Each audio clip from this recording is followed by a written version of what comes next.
Inilah firman yang kudus, yang benar, yang memegang kunci Daud. Yesus itu menyebut dirinya yang memegang kunci Daud.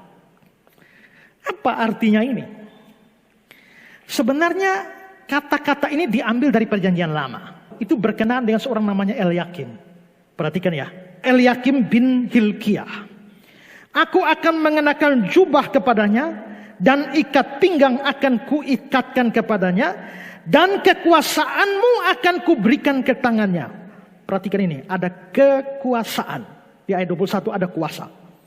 Maka dia akan menjadi bapak penduduk Yerusalem dan bagi kaum Yehuda. Ayat 22. Aku akan menaruh kunci rumah Daud ke atas bahunya.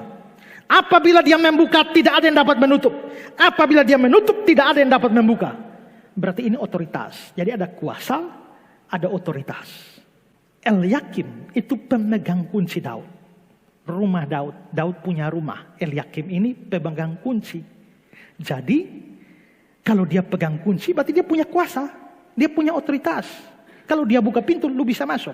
Kalau dia tutup pintu, lu tidak bisa masuk. Jadi pemegang kunci rumah Daud itu orang berkuasa. Orang penentu masuk atau tidak. Di dalam Wahyu 3 ayat 7, Yesus menyebut dirinya pemegang kunci Daud. Berarti dia mengambil dari Yesaya tadi. Dan kalau memegang kunci Daud, itu artinya memiliki akses masuk dan pemegang kuasa. Menentukan masuk keluarnya atau diterima atau ditolaknya orang dari rumah Daud.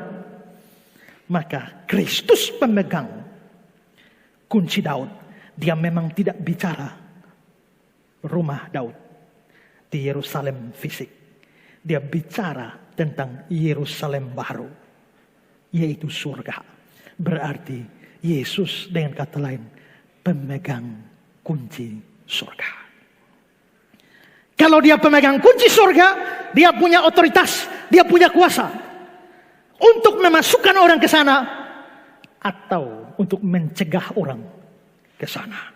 Tidak seorang pun sampai pada Bapa kalau tidak melalui aku. Di bawah kolong langit ini tidak ada nama lain yang olehnya manusia diselamatkan. Hanya melalui Kristus saja orang bisa masuk ke surga. Semua orang yang mau atau yang ingin masuk surga tanpa melalui Kristus pasti akan mendapati dirinya di dalam neraka. Nah, setelah Yesus mengatakan dia pemegang kunci Daud, ada lanjutan kalimatnya. Apabila dia membuka, tidak ada yang dapat menutup. Apabila dia menutup, tidak ada yang dapat membuka. Artinya apa? Artinya jikalau Yesus buka pintu surga untuk kau, tidak ada satu orang pun bisa tutup pintu itu atau cegah kamu masuk surga. Tapi kalau Yesus tidak izinkan kamu masuk, tidak ada satu setan dua binatang atau dua setan satu binatang pun yang bisa dorong kau masuk. Mengerti? Kalau dia buka, tidak ada bisa tutup. Kalau dia tutup, tidak ada bisa buka. Kendali mutlak, hak mutlak itu ada di tangan dia.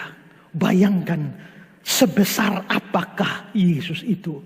Mana berani orang lain omong seperti ini. Mana ada tokoh yang punya kuasa seperti ini. Makanya saya bilang Muhammad tidak, Konghucu tidak, Siddhartha Gautama tidak, atau siapapun tidak.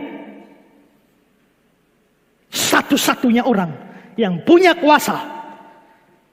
Dia bilang, kepadaku diberikan segala kuasa di sorga maupun di bumi. Wah, coba kalau kalian anggap dia cuma nabi, saya tanya nabi mana punya kuasa di surga?